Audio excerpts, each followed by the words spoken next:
Good morning, everyone, and welcome back to day three. We promise not to keep you till late evening today. We'll begin the first conversation in about 5 minutes.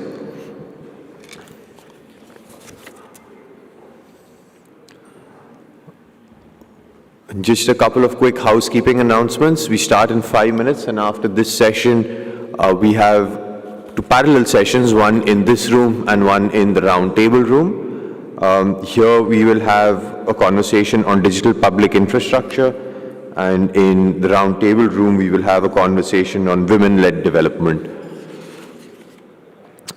Please do check your emails. We have sent a note about the departures and your airport transfers, so do check out your emails. In case you have any queries, there is a desk outside of the travel agency, City Hopper. You can speak to them as well and inquire about your airport transfers. In case you have any queries, you can also speak to me or any one of my colleagues, and we will be happy to assist you.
One, two, one, two.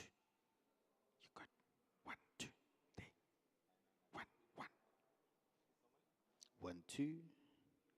Check, check. 1, 2. 2, 2. Checking, checking, mic checking.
Good morning, everyone, and welcome back to day 3 of Cape Town Conversation.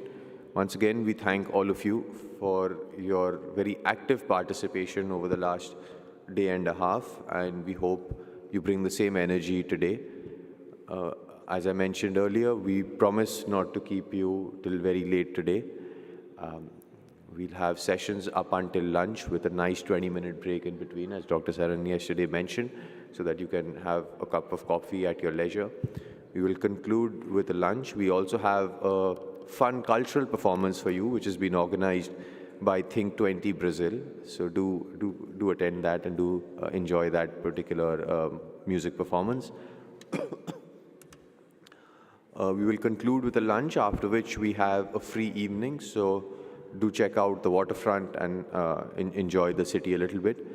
We will be having dinner here again in Hall 5 at around 7 o'clock. So those of you who want to grab a bite for dinner can join us back here at 7. The first session of the day, Financing a Just Transition, Balancing Climate Action and Green Development. The speakers are ready in the room, and if I could request my colleagues to call them in.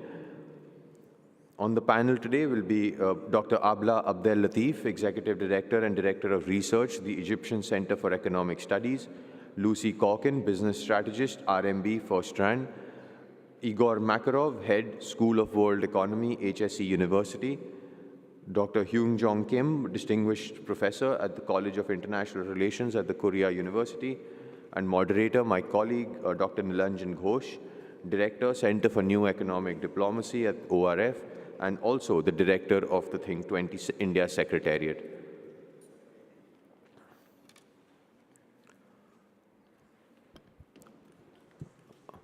Moderator, speakers, just one last request from you. Please do speak into the mic when you are making your remarks. Dr. Ghosh, over to you.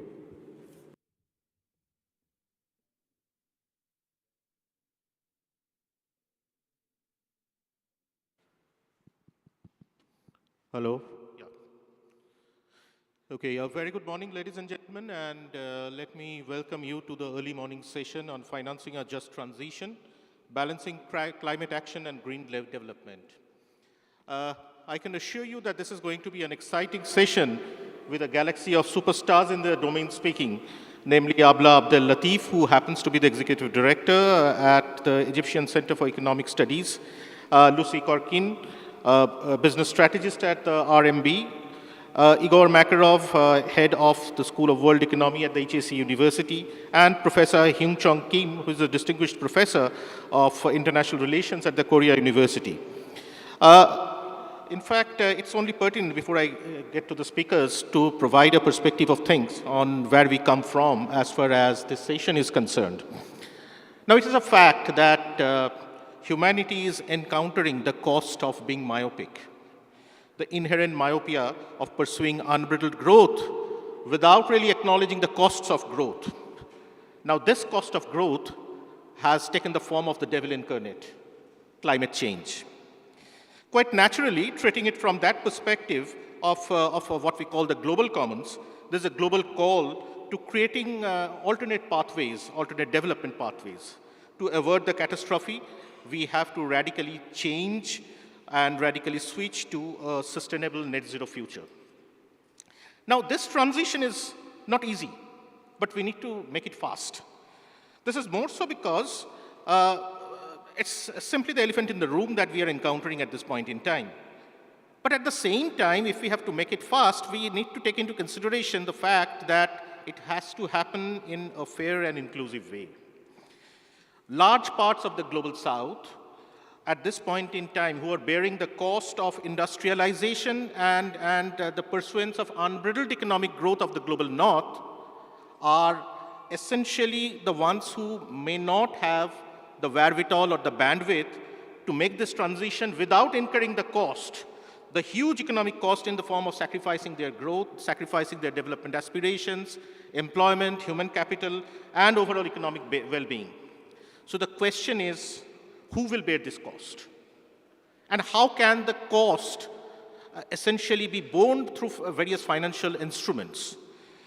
Now, this concept of just transition emerged in the US in the 1960s, and this came up when essentially the trade unions in the United States started talking of, protesting against the US laws for the statutes that came up to control for air pollution and regulation, but that is going to have a huge social cost in the form of loss in employment. Now, the same thing is actually gained traction as far as this climate debate goes. As far as the global north is concerned, there has now been this movement towards this Occidental degrowth thesis, which talks of retraction from the business as usual ways of looking at economic growth only, but aligning lifestyle with nature. But at the same time, the problem lies elsewhere. Who bears this cost for the global south? This degrowth thesis has emerged as from a particular destination, from a particular source, which have already grown, first of all, a world that is already equitable, where social protection norms are already in place, and where there are cushions when there are certain shocks, like those of the COVID or some kind of a drought or any kind of natural disaster. These are not the conditions which exist as far as the global south is concerned. So the question is, when we talk about just transition, can we only talk in terms of energy transition, or do we take into consideration the very other aspect of adaptation finance as well? Because let's take the case of SEEDS, the small island developing states. We might think of the net zero by 2050, 2060, or 2070, but the small island developing, some of the small island developing states or the low-lying areas might be underwater by 2030 or 2035, so they have to survive. How do we essentially finance this? So the question is that I might be having my own questions, but let's stick to some of the driving questions for the very initial interventions from the speakers, that what role do investors and banks play in financing a just transition, and how can they align their business practices to this entire vision of just transition? That is question number one. What are the best practices that have evolved globally, including the European Union and other places? And what are the key financial instruments and policy reforms that can be put to place to mobilize such huge amount of financial resources that we need for just transition? So given this, let me first go to Abla.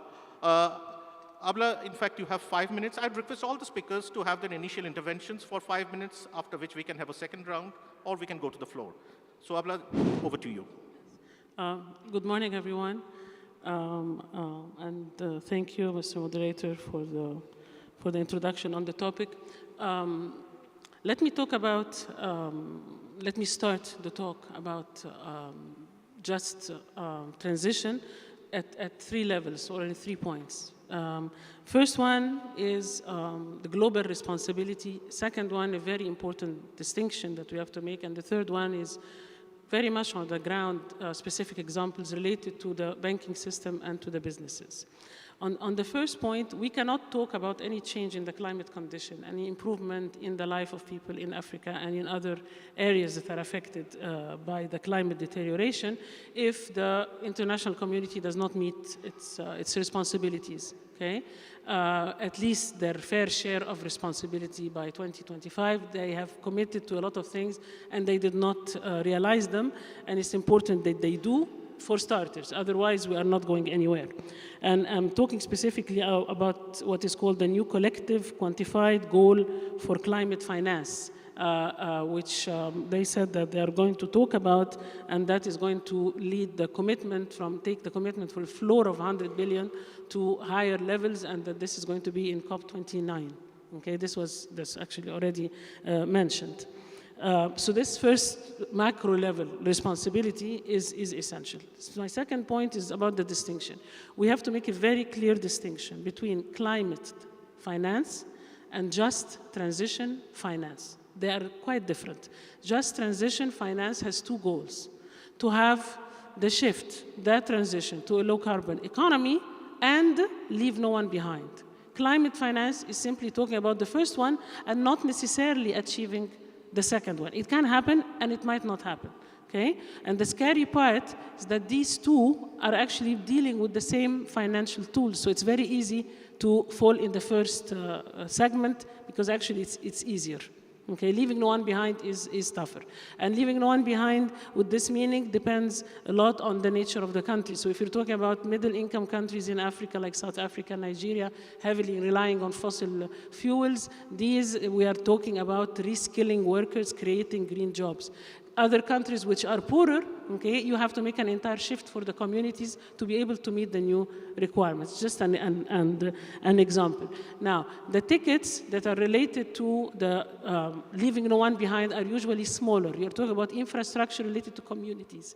You are talking about loans to small projects. SMEs are very relevant here. All right, and this takes me to the third point. What is the role of banks and business in this area? There needs to be, first of all, an ecosystem, okay, to go with the finance in order to really leave no one behind.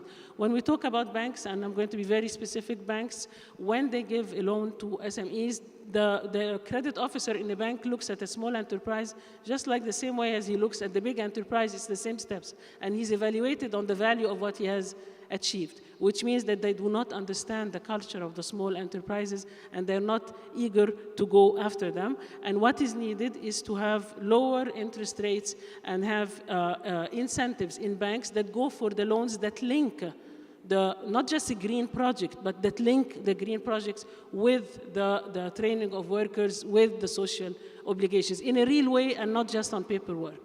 And we have a great example from Egypt that I will not talk about, but give the title. It's called Your Job Next to Your Home, about factories that are in villages, employing women, cutting on the cost of transportation, and working beautifully on ready-made garments, which is actually not environmentally unfriendly.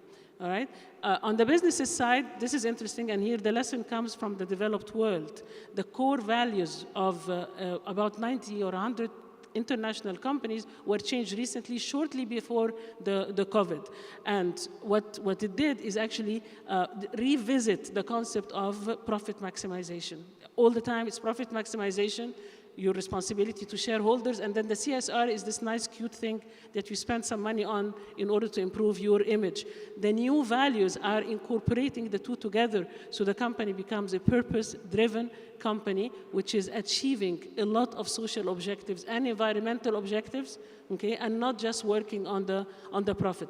They did that, and it's a new view, and the COVID sort of made it a very conscious decision that they have to go for that. What they did, we can do in our countries as well, and we can encourage everybody to adopt those values. I hope I didn't exceed my time. Thank you, Abla. And thanks for getting into this differentiation between just transition finance and climate finance as such. Indeed, in fact, they need to be looked at through two different lenses. So, Lucy, let me come to you, especially from the financial markets and the financial institutions perspective. Thank you very much. I wanted to pick up on some of the points that Abla raised because it's very much in alignment with the way that RMB and FirstRand looks at this in terms of purpose-driven organizations, and the reason that climate change, but particularly the just transition piece as well, has come into the way that we look at this. In terms of, first of all, what banks and what finance houses need to do is they need to be very clear about what they're doing and who they're doing it for. And so in terms of there's previously perhaps the shareholders were always considered paramount in driving the kind of behavior that a finance house or any kind of listed company would have. And these days, we're very clear that shareholders and clients are employees, and much more specifically, the broader society of which we are a part are very, very critical. And the impetus to be more inclusive and to be very, very, very specific in terms of incorporating climate change and just transition into what we do is, there is a drive from all of these different segments, and specifically the way that we have operationalized this, and this calls on not just the climate change piece, but the imperative to leave no one behind. Climate change is very important, but inclusive growth and productive capital formation is also what we consider to be critical aspects of this, because one cannot pursue climate change in and of itself, because one disregards the the implications of that, and we're not actually looking at this problem statement holistically, particularly in countries of the global south, which is where we find ourselves. And so the way that we've sought to look at this is in terms of determining that purpose, in terms of determining the way that we've decided we want to contribute to this global concern, the inclusive growth, productive capital formation, and climate change. We've started to be very, very deliberate in terms of understanding what we need to do, understanding where we are in this. So in terms of balance sheet categorization, what does our loan book, who are we lending to, what does that currently look like, and what do we want it to look like by 2030, so that we know that we are being part of the solution as opposed to part of the problem in terms of the kinds of financial instruments that we're using, in terms of the kinds of projects that we're financing. And often banks will talk specifically about particular financial instrument innovations that they've done in terms of particular financial products. But I think one of the things that banks and finance houses specifically can do, if we take sort of a step back, is fundamentally the financiers are able to change the behavior of not just of effectively how we see value. In many cases, in terms of sort of climate transition, what the negative externalities or the value that should be attributed to an energy project that does not have negative externalities, there isn't a correct value ascribed to that. And so in actually quantifying the value of these projects that have a clean energy component, that have a social justice component, we are actually able to redefine how we see value, how we perceive value. If we can attribute a monetary value to that, we can actually start to crowd in capital and financing to these projects, because it's wonderful if individual banks want to ensure that they're transforming their own balance sheets. But the real value comes in terms of actually the systemic effect of redetermining what is financeable and how we attribute value to the projects that are being financed and the impact that they will have once the project has been complete. Thank you, Lucy. I think that's a very, very critical point. What you have been talking of is how do we equate the economic rate of return with the social rate of return. And that divergence is essentially causing these kinds of problems that we have. And that is precisely why we find the stepmotherly treatment of many of the MFIs and financial institutions with adaptation financing. Because those are mostly, in fact, have this nature of public goods without perceptible return on investment. Thanks so much. With that, I go to Professor Igor Makarov. Igor, over to you. I presume that you've been talking of some of the experiences, global experiences as well in this domain. Yeah, thanks a lot. I'm very glad to be here. As Dr. Latif said, just energy transition finance is not just climate finance, and it is much broader. It's not about only greenhouse gas emission reduction, but it is about finding the new development path for communities, for territories, instead of locked in previous path dependence, which is not relevant anymore.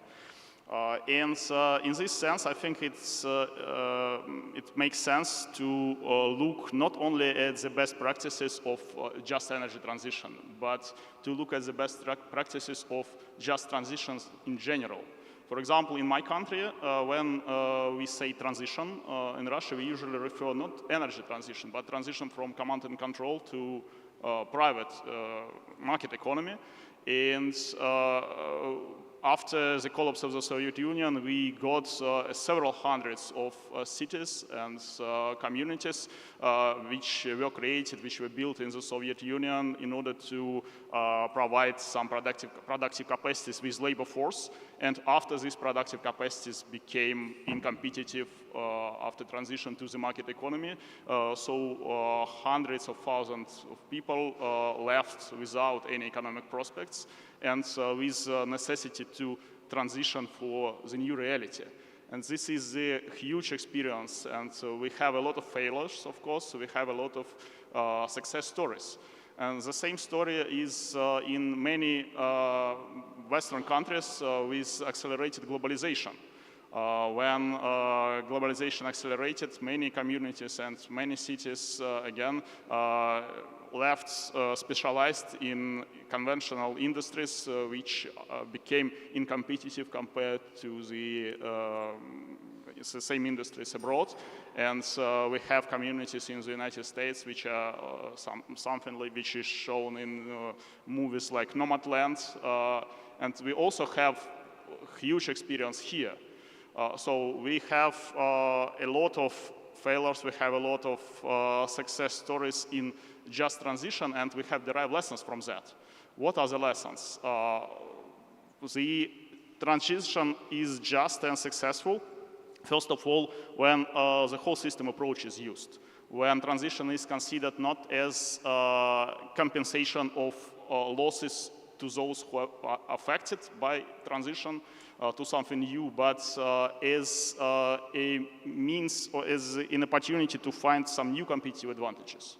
And some bottom-up approach is needed here, some creative approach. We can't use the same recipes for different communities because each community, each region, based on their local knowledge, based on their context, they should form their own new path. And it is a complicated task, but just transition may be efficient only if this approach is used.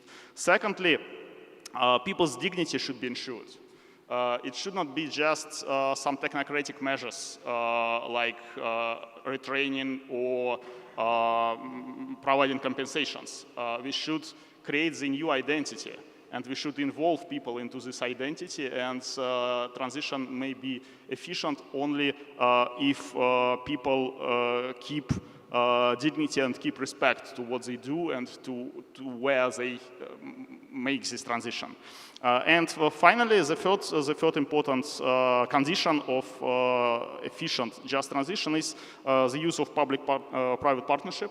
So, of course, public finance is needed to build infrastructure on the one hand, and public finance and the finance of multilateral institutions is needed to catalyze private investments through all the mechanisms that Lucy mentioned, from other mechanisms like co-financing, like different guarantees from the multilateral institutions and so on. And actually this links our discussion on just energy transition to the discussion on sustainable development goals in general, because the major directions of this investment are more or less the same. So it is infrastructure building, it is education, it is urban development, it is social protection, it is access to digital services, and so on and so forth. This is actually the sustainable development in general. Just energy transition is about sustainable development. And yeah, we had a brilliant discussion yesterday about how to involve private sector into sustainable development goals. Yes, as Lucy mentioned, it works only when business considers value as in a different way, as creation of some common value of business itself and the community abroad, when we make transition to stakeholder capitalism, when it works, actually. It works when business has long-term time horizons. It works only if business sees the future for a decade or even more. And this means that the role of public sector, the role of the government here is to ensure this long-term future via guarantees, via different financial instruments based on de-risking and based on sharing risks with private sector. Thanks, I will stop here. Thank you, Igor. Especially enlightening us, you enlightened us with a host of cases and a host of models as well of financing. So I presume at times, success stories, of course, teach us a lot, but failures teach us more. So with that, and without much ado, let me move to Professor Kim. Professor Kim, over to you. Okay. Good morning, everyone. I'd like to express, first of all, my sincere gratitude to the host institutions for having me in this meaningful forum. Today, I'd like to address my main message in advance first, ahead of explanation in detail. Okay. For the government, MDBs, and then policymakers, I'd like to recommend to fasten and accelerate the process of constructing and reshaping multilateral and regional trade rules for green value chains, because it can provide strong incentives to the business society and the private financial institutions moving forward the just transition. I think that the role of the MDBs of governments roughly two things. The first one is, of course, constructing the incentive structures for the private sector to move. And the second one is priming water into the pumping machine. Both regulation and then money, then public sector can move, can change the behavior of the private society. For the business society, I'd like to highlight that new opportunities and new windows is now opening in the business areas of constructing a green database and constructing informational infrastructure and transparency issues actually in green supply chains and green trade under the moratorium in zero tariffication on the trade of green goods and services. For the private financial institutions, including banks, private banks, I'd like to emphasize the new opportunities also is opening in the areas of green financing and investment, such as green insurance market, a green bond market under the green taxonomy, including the EU taxonomy as well, and asset management for de-risking and value-added area, based on the rapid green transformation led by international communities and intergovernmental cooperation and agreement. Let me add some more details. Carbon neutrality through the just transition is emerging as one of the key factors to consider in the transition process of the green supply chain. Green supply chains aim to reduce the emissions from the entire supply chain for sustainability in terms of environment, which requires transnational cooperation. So green GVCs are supply systems that minimize pollution, preserve resources, and contribute to achieving carbon neutrality. They are based on the development of technology for low carbonization, resource circulation, and sustainable production of raw materials and energy as well. The key challenges for forming green GVCs is how to secure the transformation of technology, investment, institutions, and infrastructure for green transformation through proper financing while maintaining the industrial competitiveness of each country. Recent multilateral discussions among advanced countries at the G20 and BRICS and other international fora identify decarbonization of GVCs as a crucial area of cooperation. Under the new climate change regime launched by 2020, countries are ramping up efforts to fulfill their NDCs declared in accordance with the Paris Accord. The source of competitiveness in GVC has been shifting from efficiency to carbon competitiveness. The industrial sector is a major emitter of greenhouse gases, accounting for 19.4% of total global emissions in 2019, with the United Arab Emirates, China, and Vietnam producing the highest emission in the sector at about the 31, 32, 33% respectively. India, Japan, and Korea, my country, also exceed the global average respectively at about the 21, 22%. At the same time, the international community has begun to expand the scope of greenhouse gas emission to include emissions from the entire supply chain. Initiatives such as EU's CBAM and Directive on Corporate Sustainability Due Diligence, we call it the CSDD, and a proposal for mandatory disclosure of emissions by all listed companies in the United States indicates the advanced countries are expanding the scope of emissions reduction to include indirect emissions, Scope 2, and Scope 3 as well. In addition, 80% of global companies pursuing carbon neutrality have explicitly included direct and indirect emissions within their management target. In this sense, it is really timely and meaningful that African Development Bank Group has developed a network of relative partners and experts, as well as stakeholders, to produce resources and guidance for member countries and contribute to the bank's external engagement on just transition through a Just Transition initiative.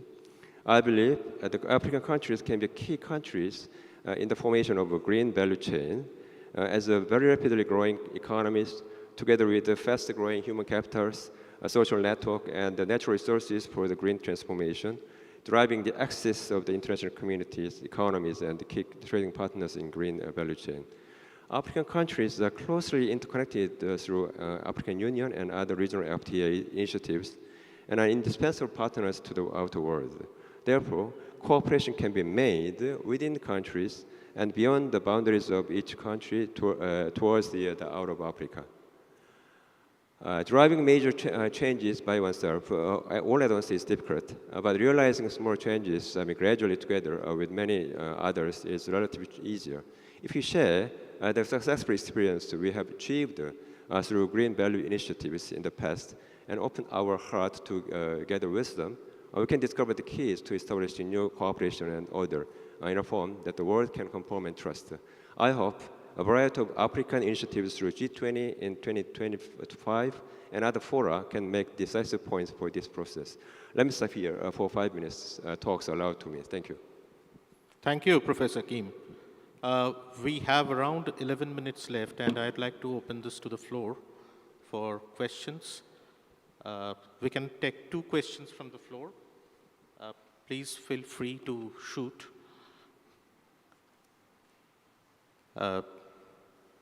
Any questions from the floor?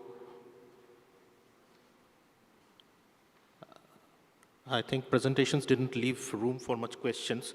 So in any case, let me ask this question, because this is something that has been burning in my heart for quite some time, and it flared up after listening to all these presentations.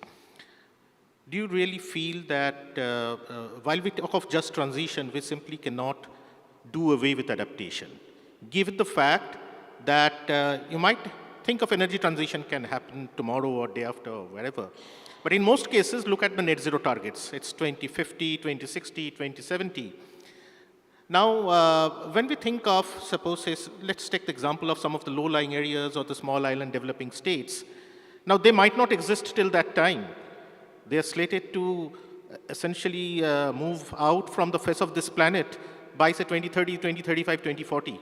So naturally, they need adaptation. They need to adapt to survive. So under such circumstances, given the fact that 80 to 85% of the portfolio of most of the MFIs, MDBs, and other financial institutions are getting into mitigation projects, can we really entice private sector to get into adaptation funding? There is a market for mitigation, right? How do we create a market for adaptation? So I'd request all the panelists to delve into this question for 2 minutes each. Do I start? Yeah? All right, thank you very much. Now, I think the reason why you're having so many projects on mitigation is because mitigation is well defined, okay? And there is a target that's related to it. So there is something that you're looking at. Adaptation is not well defined, okay? And there is no target for it, so it's lost. So condition number 1 for you to have anything on adaptation is to have some level of definition, and it's not easy, all right? But to have a target for it so that the entire world looks at it in a different way. That's I think, number 1.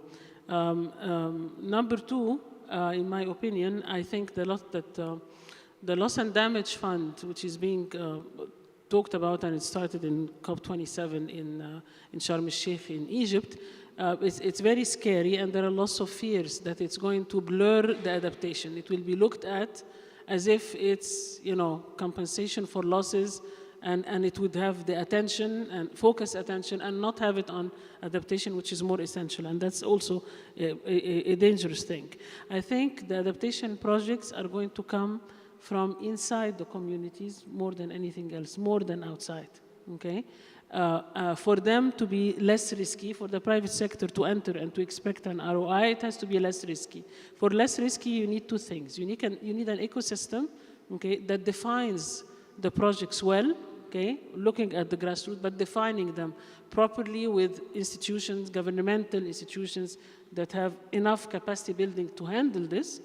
But then the second thing, there will always be risk, okay? And there is need for de-risking. And I think the responsibility of the world community is to put funds for cutting the risk, not out of charity for African countries and the others, but out of historical responsibility, because they are simply responsible for the mess that we are in.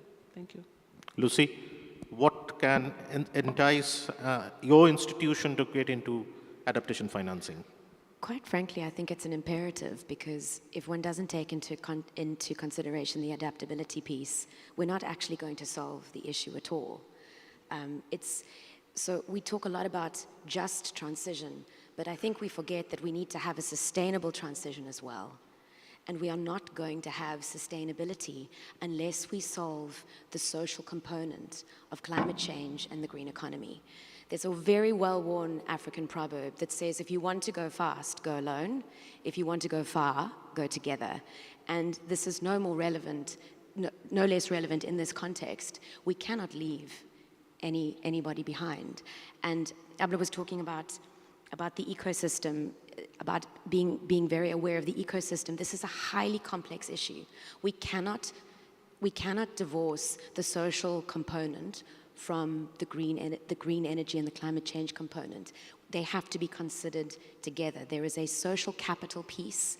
There is, in fact, we were talking earlier about the fact that if we're going to take sustainability seriously, we need to start pushing out the term over which we look at profits. We need to have a much longer term mindset, because these things do not happen overnight.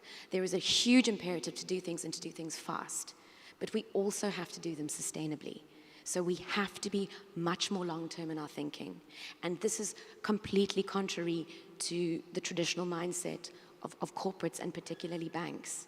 So there is a huge mindset happening here in terms of what do we want to look like? What is our social contract with society? And quite frankly, if corporates and particularly finance institutions do not take this seriously and do not think in the long term, they may not be there in the long term. So there's a huge mindset shift that needs to occur. Great. Igor? Yeah, interacting of private capital to adaptation is really even more complicated than to mitigation, because there are no clear channels of commercialization as for many mitigation projects. But what can be done, I think we should focus at least in the very beginning in the low-hanging fruits. So there are some areas of adaptation where some clear channels of getting returns exist. For example, insurance, and insurance is the top priority in many countries.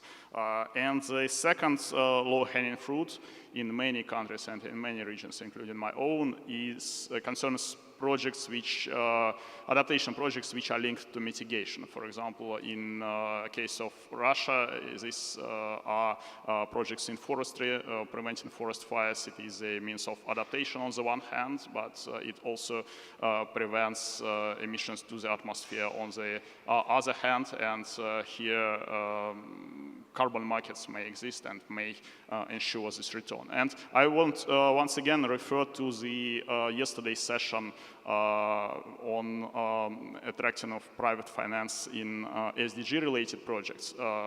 His Excellency, former finance minister, made a very valuable comment that it doesn't matter actually what CEO says about strategies of company. It's what really matters is to persuade the credit committee. And how to persuade credit committee? We need metrics. We need metrics for adaptation, first of all. We have some metrics for mitigation. They are not very good. They should be developed, but we have some of them. For adaptation, we have nearly no metrics right now. And what we should focus on is to develop these metrics, develop the taxonomies of projects, and so on and so forth. This is the absolute top priority to attract private finance to adaptation. Thanks. So opportunities are there, no doubt about that. Thank you, Igor. Professor Kim. I think it's important to think about the risk management. And then I think that the public sector should play a very vital role to create the de-risking strategy. So they can guarantee the market for the developing new financial instrument. And also, another thing is that there is a big difference actually in level of technology for the mitigation and the other areas as well. So I think that the market for the mitigation performance should be activated as well. So maybe it takes time, but I think that we need to give some time for the adaptation. Thank you. Okay, so we are almost at the end of this particular session. Many interesting inferences essentially came out. But the questions really remain. But frankly speaking, this is not the time only to ask questions. This is the time for action when we have climate change as the elephant in the room and climate finance falling awfully short of combating such a global force. At this point in time, the annual gap looms, combining adaptation and mitigation finance, the annual gap looms at around 4.5 to 5 trillion US dollar. And to that extent, if this is not made over the years, then this gap is simply going to escalate. And frankly speaking, governmental funding is falling short. The private sector needs to be enticed. It is not only meant for the banks and the MFIs, but also for the private corporations beyond the financial institutions who should be part of this particular game. Whether it is through, suppose, say, creating some kind of climate bond, sustainability bond, or suppose this carbon credit kind of a mechanism, or at the same time, why can't essentially policy and policy mandates play an important role here? In many cases, it so happens that CSR funds can always be mobilized.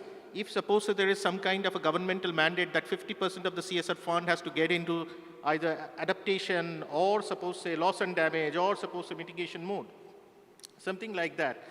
So there are options. It is only up to us on how do we essentially get into this game. Now the other problem that essentially lies is also with the entire definition of just transition, which is not uniformly accepted, A. B, the green growth or the green development aspect of things.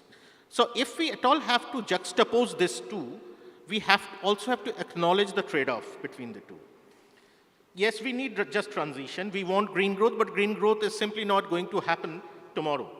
And for that, we need mechanisms. We have to give the Global South the time to adjust to this particular change. Otherwise, it's simply going to be as disastrous as it happened in case of many of these developing nations, just as we encountered this case of Sri Lanka. In fact, they tried to move into organic farming in a phase of 1 year, 6 months or 1 year. And what they found was it is almost tantamount to a food riot. So under such circumstances, just transition is definitely the answer, but the uniform definition is missing all across. And when a definition is missing, finance is going to be a problem. To what projects are we essentially putting the money into? That becomes the crucial question. So in any way, I think there have been a host of options that have been discussed today. And I'd like to thank the fantastic panelists who really deserve a round of applause from the audience. And thanks to the audience for being patient and giving a patient hearing to this particular panel. Thanks to all of you. Thanks to over to Shubh. Thank you, moderator, and thank you all the speakers for getting us started this morning. If I could request you to join us for a photograph, and then we move to the next segment of the day. Thank you so much. While the photographs are being clicked, the next session in this room is on digital public infrastructure. We also have a parallel session in the roundtable room on women-led development.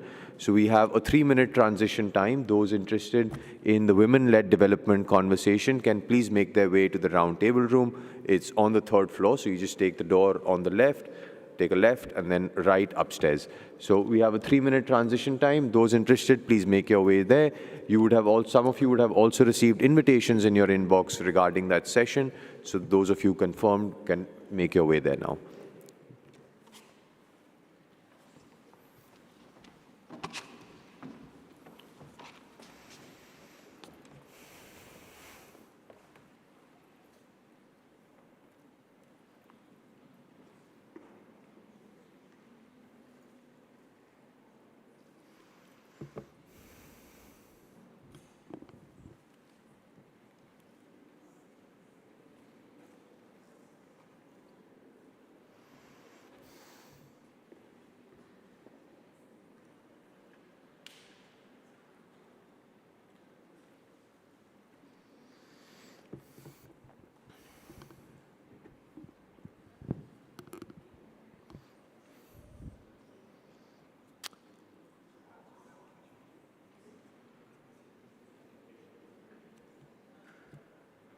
Okay, the next session, Digital Public Infrastructure in the Global South, Empowering Growth. On the panel, we'll have Jaineba Sowe, a very impressive graduate student from the University of Gambia. She's in the Department of Computer Science. Carolina Rossini, co-founder and director for policy and research at DataSphere. Aneet Mukherjee, my colleague, who's a senior fellow at ORF America. And Robert Ochola, CEO, Africa Nenda. Moderated by, again, a very dear colleague of mine, Ambassador Latha Reddy, a visiting fellow at the Observer Research Foundation and co-chair, Global Commission on Stability in Cyberspace.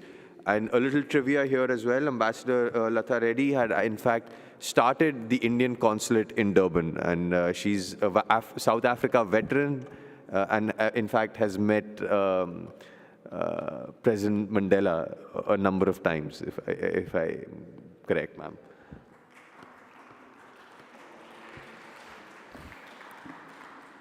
Empowering growth, building harmonized digital infrastructure, public infrastructure in the Global South, Jaineba Sowe, Carolina Rossini, Aneet Mukherjee, Robert Ochola, and Madam Ambassador Latha Reddy. Ma'am, may I hand it over to you? Mike?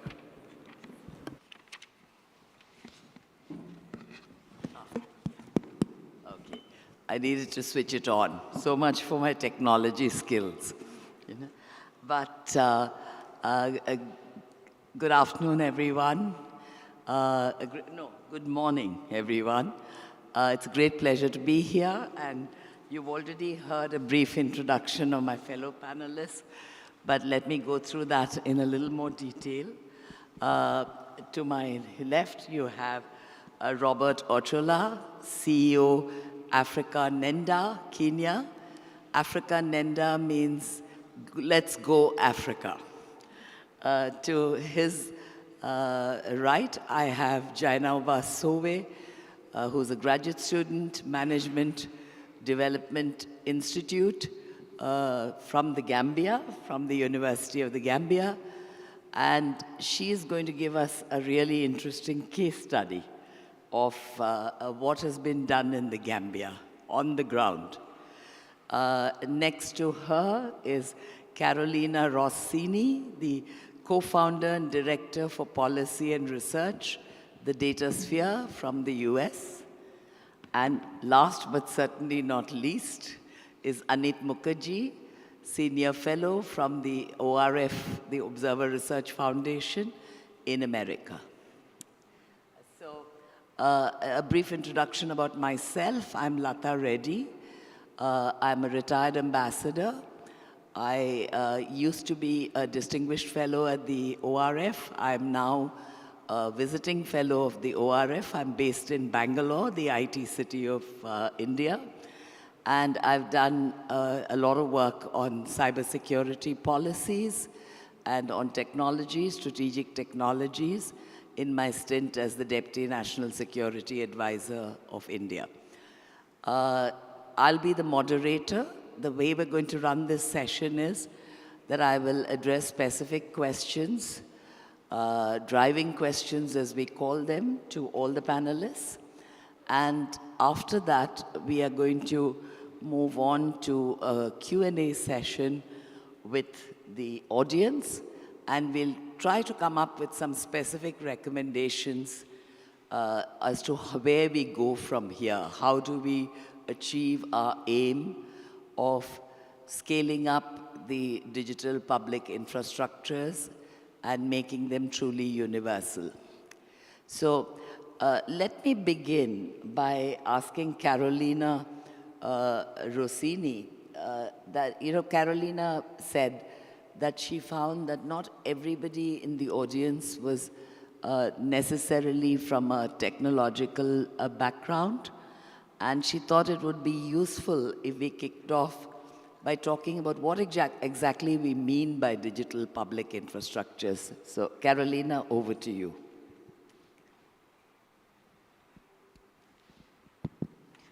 Thank you so much, and it's an honor to be here with my great colleagues and to have met so many of you during these days. Thank you for being here on a Sunday morning instead of at the beach. So I really appreciate your energy for being here.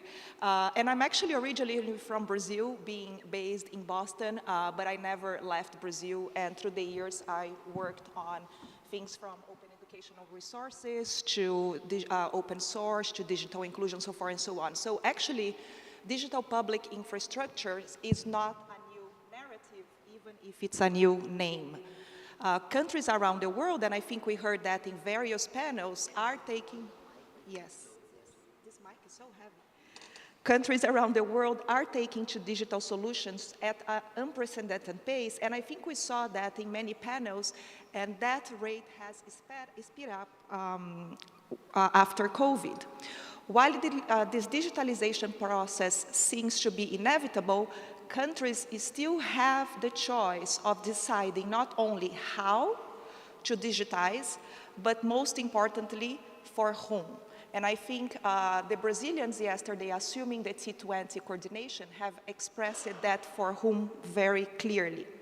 Within this context, we see the expansion of this narrative of DPIs, digital public infrastructures, which are personally considered a well-done digital transformation, or we could say a digital transformation with a purpose. DPIs, when implemented based on a system approach and is well done, breaks silos, thrives for interoperability, transparency, and an inclusive triad of transversal digital systems. And what are these triad? It's digital identity, payment systems, and data governance. And I purposefully use the word data governance and not data management because it became much more than the traditional data management regarding where you put the data, where the data is. But it's about thinking also about rights, so forth and so on.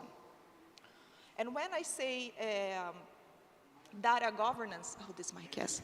And when I say, and when I say data governance, as I was mentioning, I'm not only referring to issues of where the data is, where the data is transiting to and from, where the data is deposited.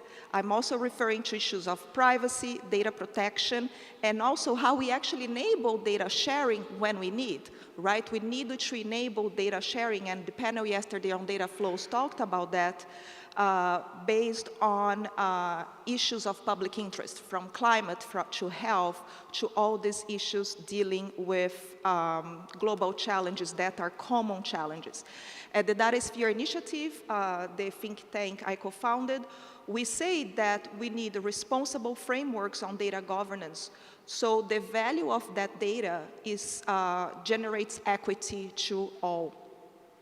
So good DPIs then are provided by platforms that are led by an accountable variety of multi-stakeholder partnerships, right? They can be private-public partnerships, they can be through procurement, they can take various forms through contract arrangements or partnership arrangements.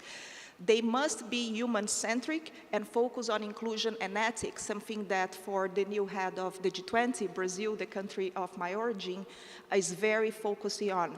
And without digital inclusion, we don't have DPIs. But it's very interesting. I worked in a lot of indexes around digital transformation and digital inclusion, from the Internet Inclusion Index to the Network Readiness English to the Index to the Global Innovation Index. And in all of those indexes, we understand that if there is not a purpose, if there is not a use for that internet, a lot of people don't even want, they don't see the need for connectivity.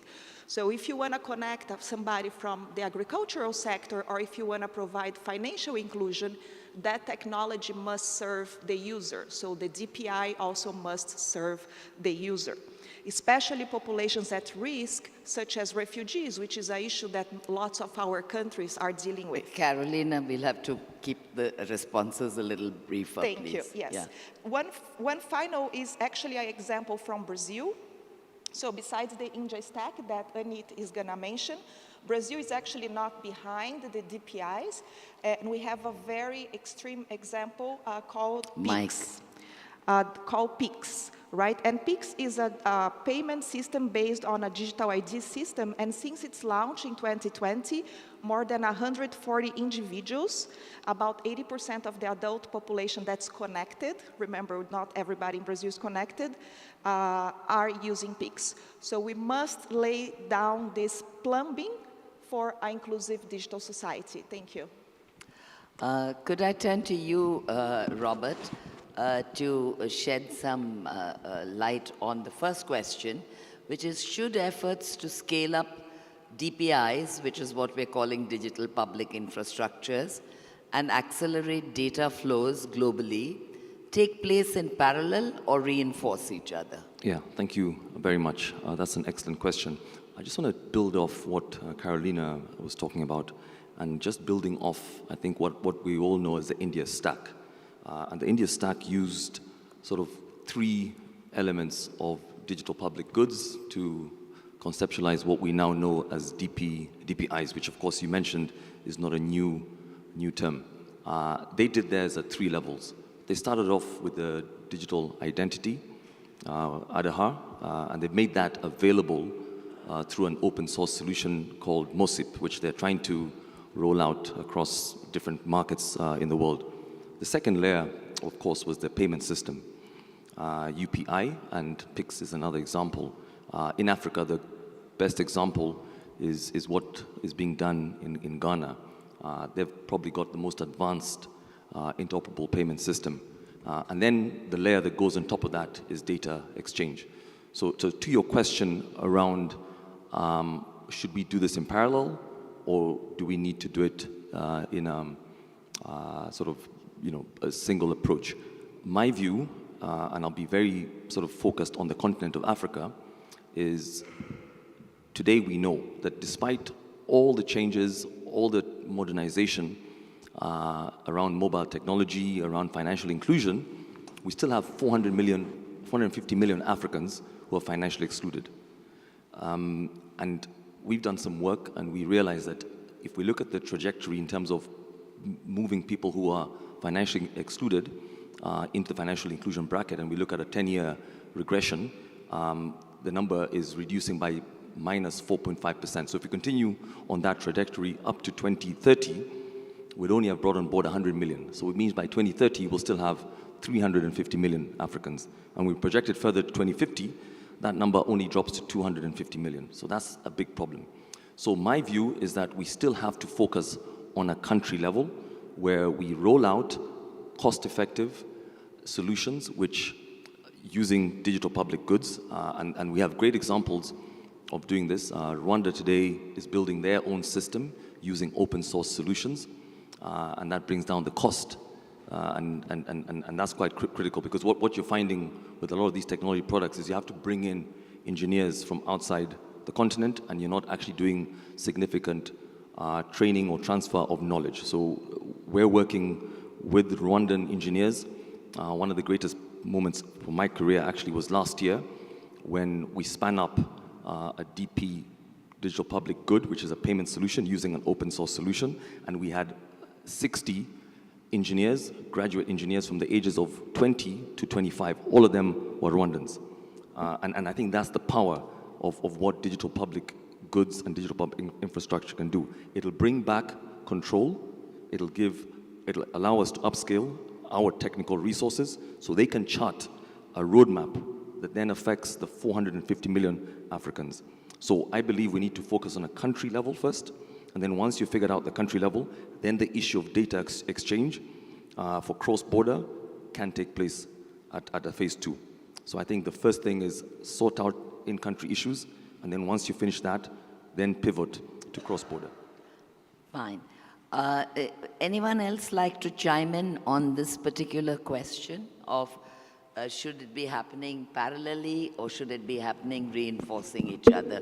And please keep your answers brief because we have a number of questions to get through. Yeah, I'm sorry, I already spoke a lot, but one of the things that I think is core... Can you hold up your mic, please? One of the things that I think is core here is the idea of trust, right?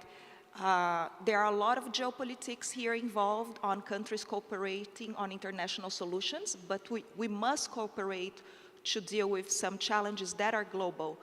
but we need to ensure that both purpose and trust exist if we want to reinforce each other initiatives for the good of society globally. So I'm just going to pause there.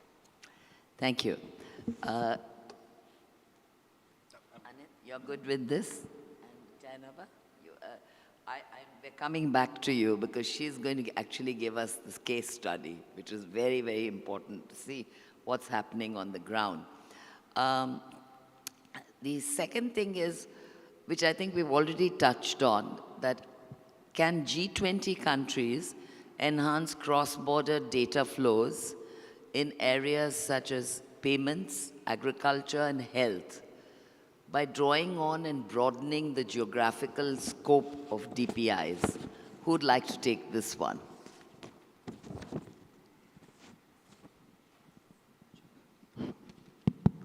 Well, I can take a crack at it, but I can't say that I'll do a good job.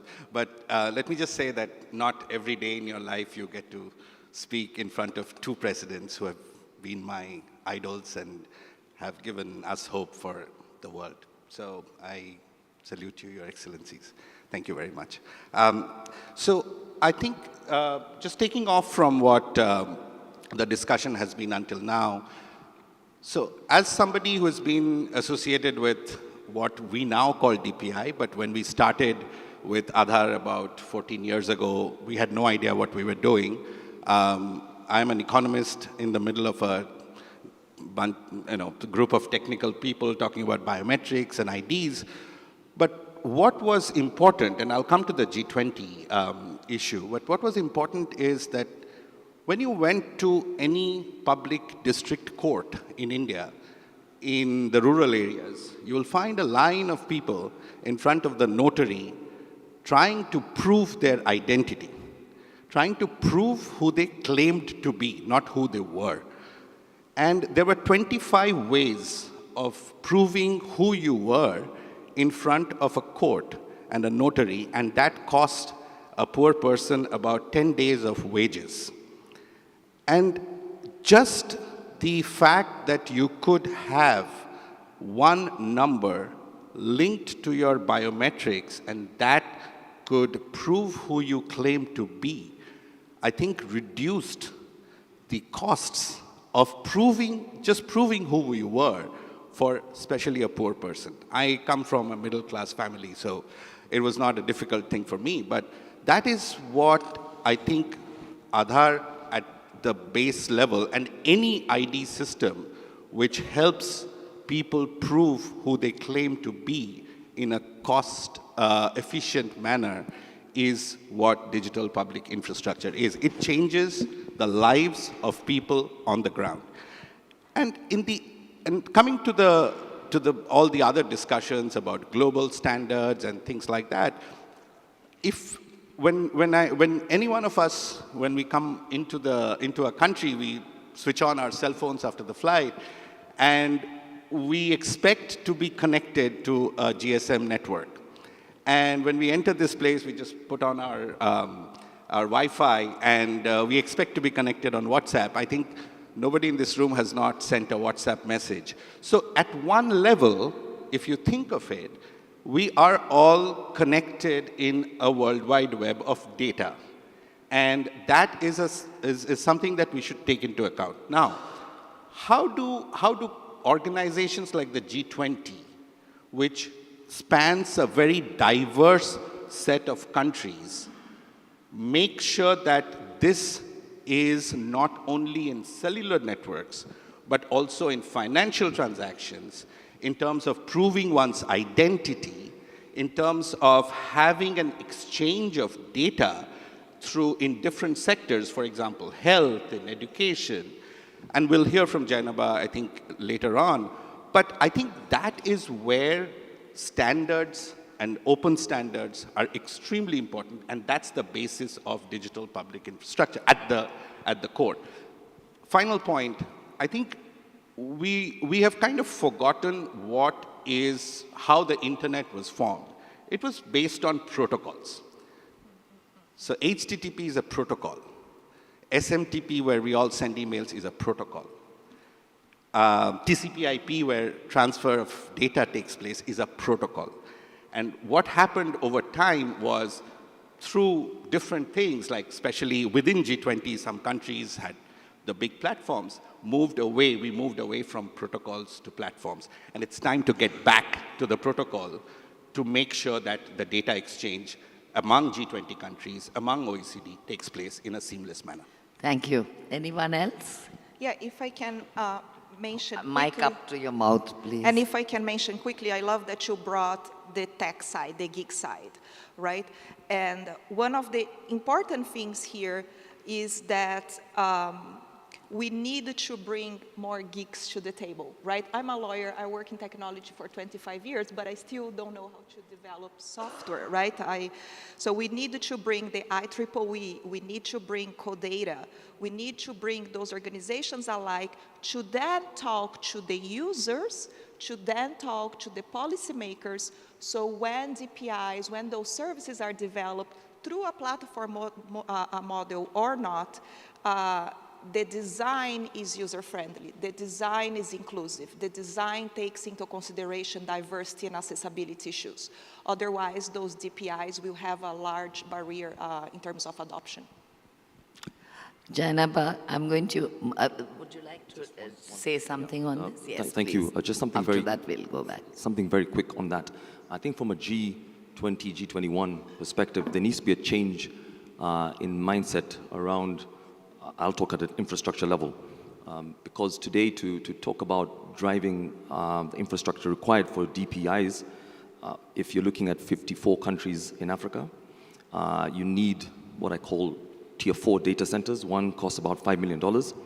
And you need to have 2 of them per country. So that's what? That's 10 million times 54. You're talking about a ticket size of $540 million just for the infrastructure, because you need to have data centers. So is that the direction we need to go, or do we at a G21 level need to sort of ask Africa to look at a hub and spoke, where we begin to say, listen, let's keep data in Africa for sure, but we don't need to have 54 times 100, times 2 of those. Maybe we need about 10 high-level data centers. And then from a governance perspective, policy regime needs to look at saying, can we ask countries to host data in a cloud on the continent and look at things like data embassies or elements of policy that allow for countries to access data from other countries? Because if we think that we can spend 540 million and then the time it takes to set these things up, we could lose about 5 or 8 years just putting in the infrastructure. So I think at a G21, this is a critical piece that is required, because without that infrastructure, we'll sort of just be having conversations, we'll not be executing. I think that's an excellent point, because I love the hub and spoke idea to reduce the amount of infrastructure that has to be built to reduce the time. And I think, that would really make a difference. I'm going to come to you now, Jainaba, to ask you to tell us what has been your experience in trying to introduce digital public infrastructure in the Gambia. Thank you. Thank you, You have so to turn on. Sorry. Thank you so much for having me. Hold it up. Thank you so much for having me in the panel today. I am a young graduate student from the Management Development Institute, and I am here to share my story, a use case where we are using digital public infrastructure to transform my life and other young people, playing an active role in the digital transformation efforts globally, and especially the Global South, which is, Gambia in particular. So the thing why I am interested in digital public infrastructure, I started my journey 2 years ago when I was thinking of doing physiotherapies, which is far away from technology.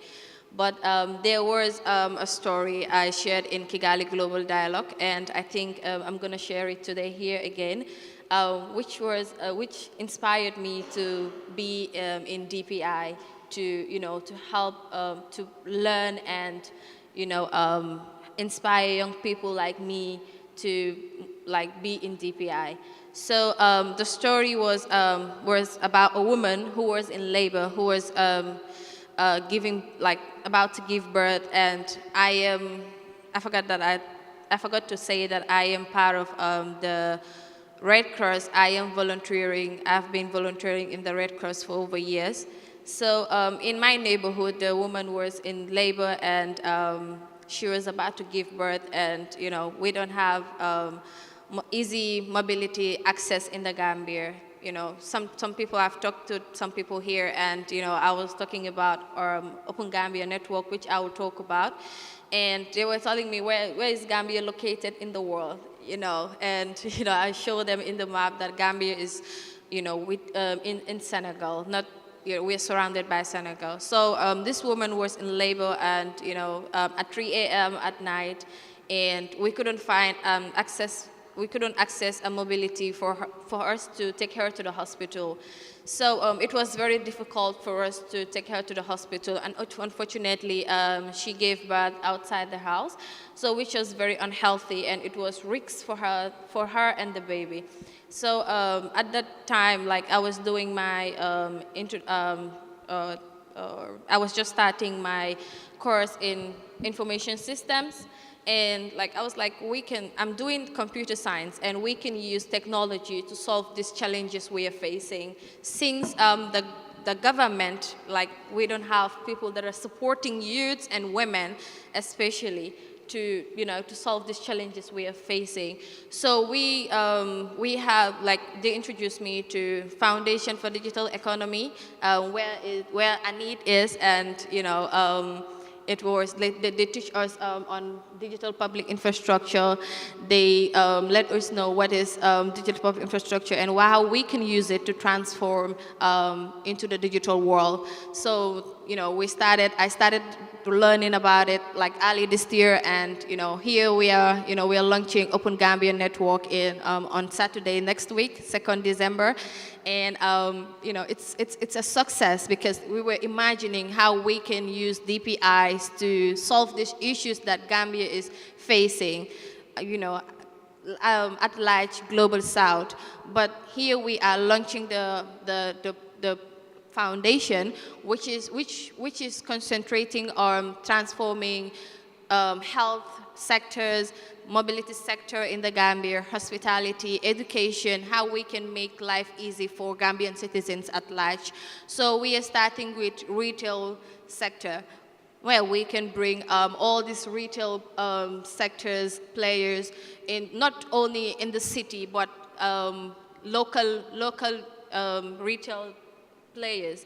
You know, we can bring them in this platform, where is open network platform where all these people can be. Like, for example, we can have like someone, like the one we are launching, we have a company that sells groceries, and we have a company that does deliveries, and we have a company that does digital payments.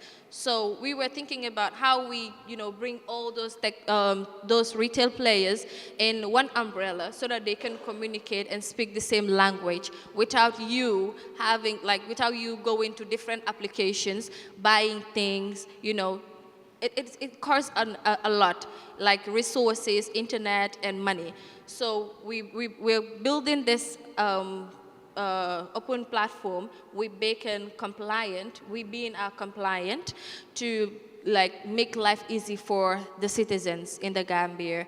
So this project will be launched 2nd December, and our focus is to make life easy for the Gambian citizens by using the DPI, digital public infrastructure. Thank you. Thank you so much. I think what you've done, Jainaba, is to really remind us what levels of technological expertise are there in the world, because you pointed out to us that the very basic levels are lacking in certain countries, right? And we who have perhaps more advanced technologies, even in the global south, cannot ignore the needs of countries that need to build from scratch.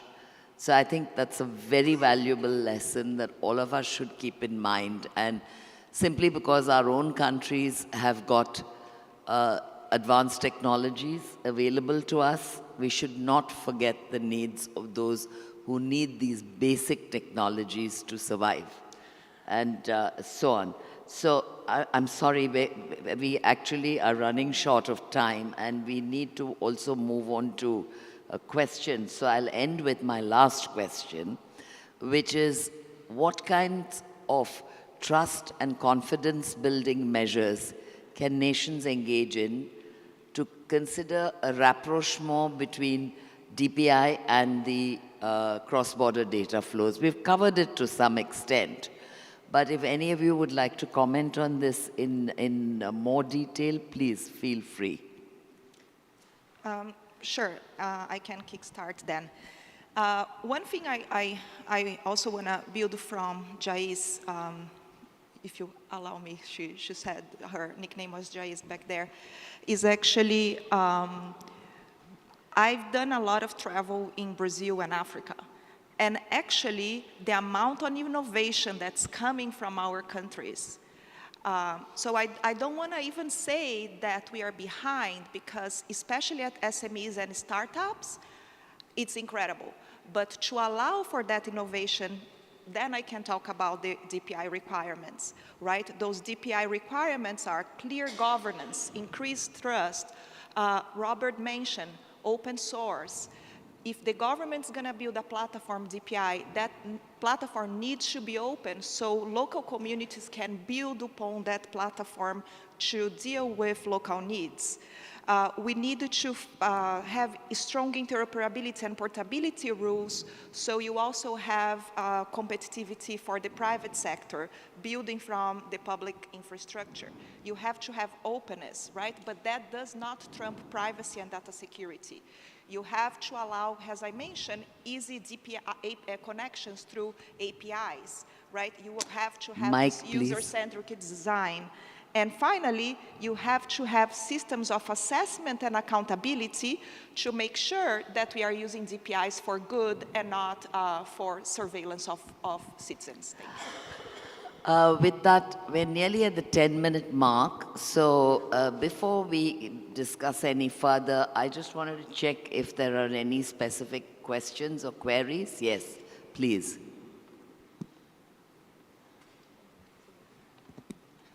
I'm supposed to say that my panel is my favorite panel, but I have to say that this is my favorite panel. This is digital public infrastructure is why we came here, and we look to India for precedents, especially on the Digital Locker Authority. Sorry, in my country, you'll have to speak Digital slower. Locker Authority, the question is, we have a challenge in the Philippines wherein our data is owned by banks. We couldn't even go get our own data and not pay 150 pesos, which is $3 per page. I want to know, what is it that we can do from the private sector to trigger, I don't know, do we license India's Digital Locker Authority? What can we do on the private sector to trigger more developments in digital public infrastructure? Thank you. Who would like to take this one? Can I take yes, that one? Please. Thank you. So I totally agree. So the problem with us, and we have been grappling with this in many countries, including in India, is that the public data has become, private data is in private hands, and it's not in a public record, and therefore to access that you need to pay. Now, in the DigiLocker case, as part of the whole, whatever we call it, the stack in India, and I'm sure there are in several other countries, we have something called a DigiLocker. And so the DigiLocker keeps a digital mirror of a physical document. So for example, you can ask for your certificate, an education certificate, to be sent to your DigiLocker. And how it is then transferred is through a data exchange layer where you give permission either one time, or you can give, it's like any other website that you give a permission to use cookies, right? So you can give a one-time permission, or you can give a permanent permission to your bank, a permanent one or multiple ones, or to a credit agency, and then the person owns that locker and the data, right? And therefore you change the power dynamics between the private sector, private player who's housing your data and your data remaining in a public infrastructure. And that's the difference that we are trying to make. It's hard. It's really hard because our data has been shared so many times that it's difficult to pull it back. But once we start, you can start the process of now anything new which is coming, like your certificate of education, can be put to the DigiLocker. Next question. Oh, sorry, I have one more Sorry, response. can I just add to that?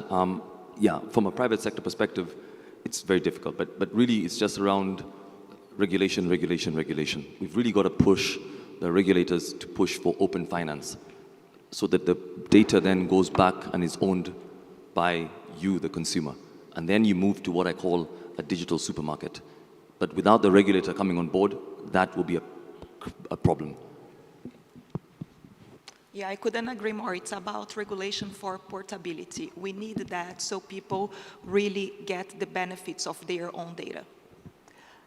Next question. Hi, thank you for the session. I'm Niharika from the Asia Group. Firstly, Carolina, absolutely agree on the bit about digital trust, especially for countries like India, where we're putting data principles at the center of data flows.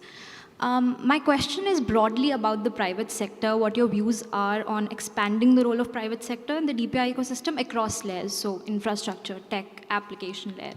And within this broad theme, is commercial viability for private sector a priority as we think about sustaining DPI in the long run? Are we thinking of incentives in the open source ecosystem? Are we thinking of incentives being built into design of DPI? So just a broader private sector involvement question. Who'd like to take that? Okay, I don't want to. So I want to bring an example in the US where I'm based. And I'm based in Boston, so please come visit me. I teach at Boston University there. And one of the things that the government's bringing to Boston is a new gigantic, many new projects from ARPA-E. And one of what they want to do is actually to push forward the idea of a public cloud, which is going to be incredible, right? If our countries were able to have the billions the US has to do that. But that is a project for 10, 20 years. DPIs cost a lot of money and need to be done right since the beginning, otherwise they won't work, right? But then you have to work with the private sector to say, it's like the roads, right? I enable the core infrastructure, I enable the core plumbing, and now you can have at the second layer, right? If you think about the internet has stacks, you can think about DPIs has stacks too. In the second, third layer, you have private sector investment through APIs to build from that, right? So MasterCard was actually pretty mad at the Indian government because of the DPI payments. But MasterCard can still build up from that and compete at the consumer service level, right? So it's like the Human Genome Project. You set the ground, you set that core knowledge, and then you build from that. Thank you. Just quickly add to that. So we advocate for an open governance model. And the open governance model is like a PPP. So you involve public sector, private sector, and then also ignite the fintech community.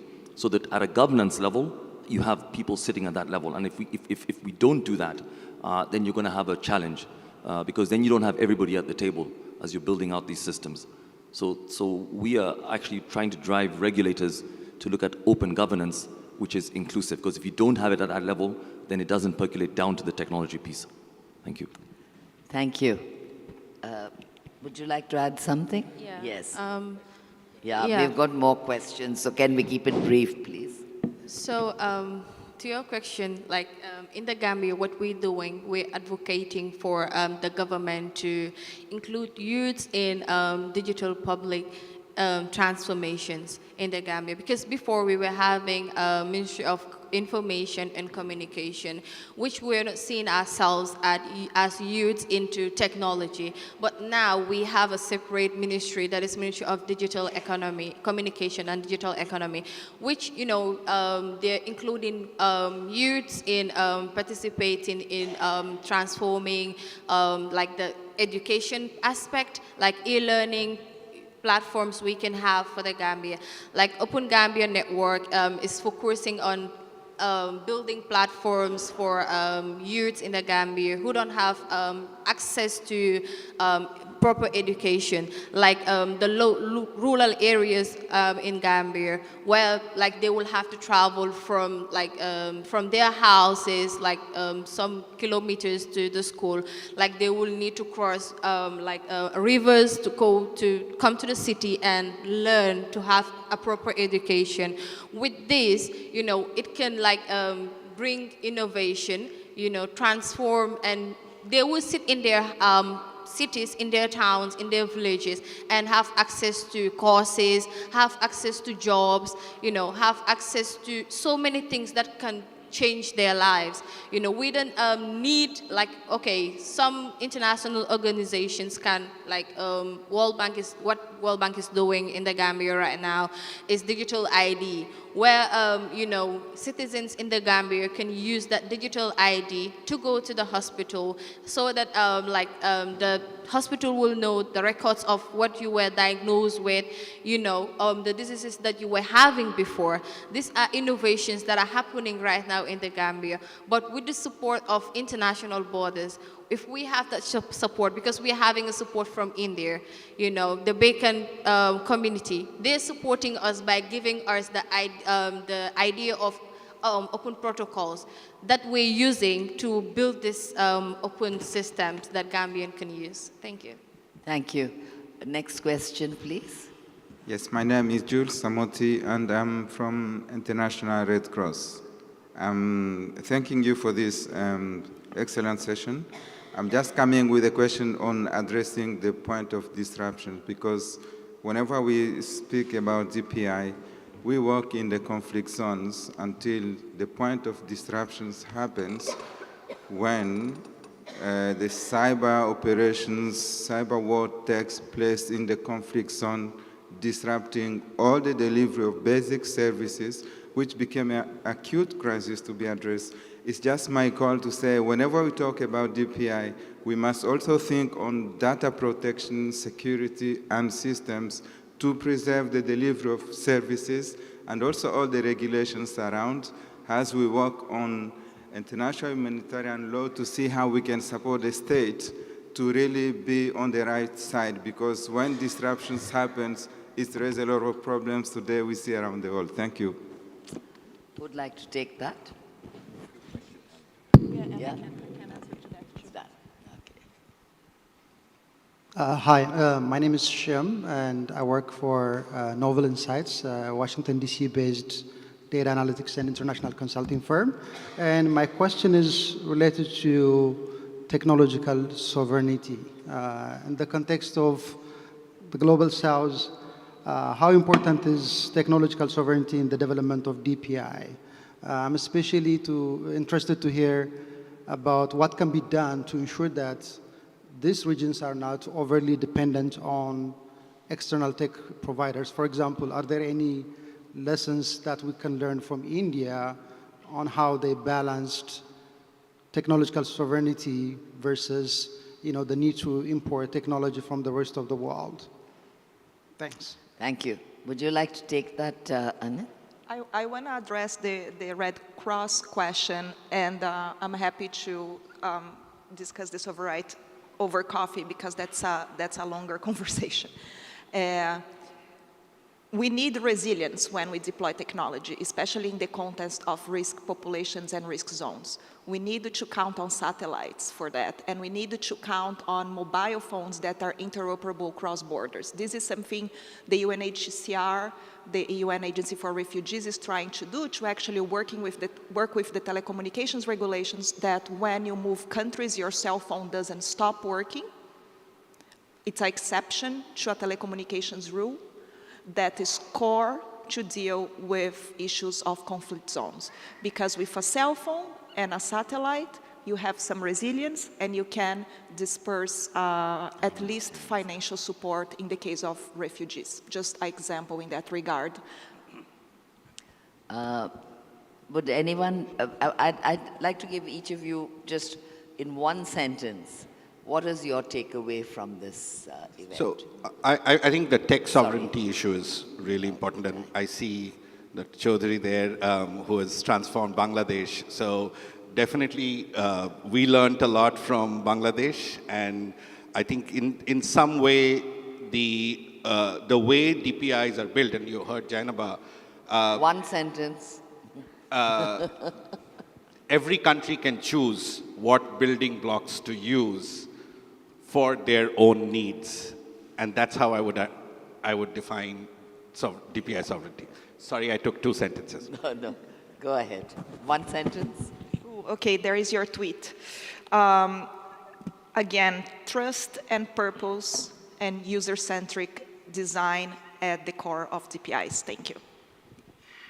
So my sentence will be the power of DPI.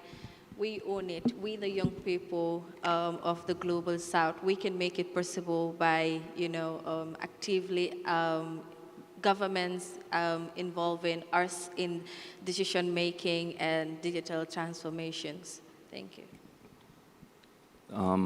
Yeah, I think it is our catalyst to digital transformation in Africa. Yeah, and I think just quick one, on the cybersecurity, I think we need to use pooled resources. Yeah. Yeah. My takeaway is that we need to recognize the huge differences in the Global South, and we need to cater to all levels of technology development. So that for me was a very big takeaway. Thank you. Thank you all, and please applaud my wonderful panel. Thank you so much, ma'am, and thank you to the panelists as well. If I could invite you for a photograph, please. A photograph, please. While the photograph is being taken, now we take a slightly short break, 15-20 minutes. There's coffee and some muffins and Danish pastries for all of you to enjoy. So we take a short break, and then we come back into the room for the next session called Public Policy Triad, Government, Business and Society. Professor Rajiv Gowda will be in conversation with Ashok Malik. A quick break, 15 minutes, and then we come back. Thank you so much.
reflections on this important report that has been done, which aims, no doubt, to contribute to the global